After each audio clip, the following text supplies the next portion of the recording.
Lesson 29 is all about finding locals on the ground.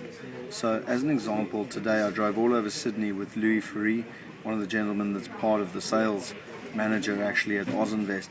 And at the end of the day, they completely understand what it is we're looking for. They understand our needs, they understand what we're trying to achieve in terms of wealth preservation, a plan B, and peace of mind, because at the end of the day they've done it.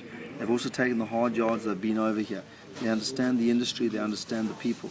And there's nothing better than taking a drive around, and you will have I've put on the volume on purpose so that you can hear his voice. This is 650, 700, yeah. This is my old house. Okay. This one. That's a really nice house. This is our first little home that we came and stayed in. 4-bedroom, it's an average Aussie home. If you want to buy that house, it probably would cost you about $650. And what rent were you paying there, just mentioned? I pay $580 a week. Okay. That's a really nice house. Yeah, and like all these areas, they will have a communal swimming pool. I'll show you that now. There's a park, there's always a park. There's always a park, and there's most of the time there's a swimming pool. Here's the park. Okay. And there's a place for the kids and a little water feature, and kick the rugby ball around there on the grass. It's always kept nicely, and this would be the swimming pool and the tennis courts. And everybody in this area would have access to the swimming pool and the tennis courts here. Okay. And there's always barbecue facilities.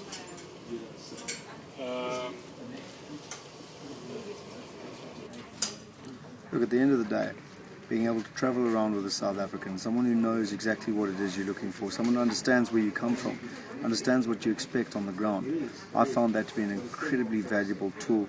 No matter where I go, whether it's Australian, in London, I lived in London for 9 years, I only actually tend to work with South Africans. And at the end of the day, I also intrinsically trust them at a deeper level, because we know where we come from, we know what we were looking for, we know how to ask questions. But you need to be careful. There are South Africans out there, plenty of stories of Zimbos and South Africans that have been taken for a ride by the Zimbos or South Africans. But if you can find the gems, someone like Louis who's willing to drive you around the suburbs and actually show you where he's bought, why he's bought in that area, why he lives in that area, and it gives you a huge idea. He took me all today around the urban growth nodes around Sydney, showing me the shopping centres, the growth, the development, why and what's happening there. But most importantly, he intrinsically understands where I come from, what I'm looking for as an investor, and what my fellow South Africans are looking for. Lesson number 29, find a South African on the ground. They're invaluable to actually help us be able to make sure that we're achieving what we want from international investment.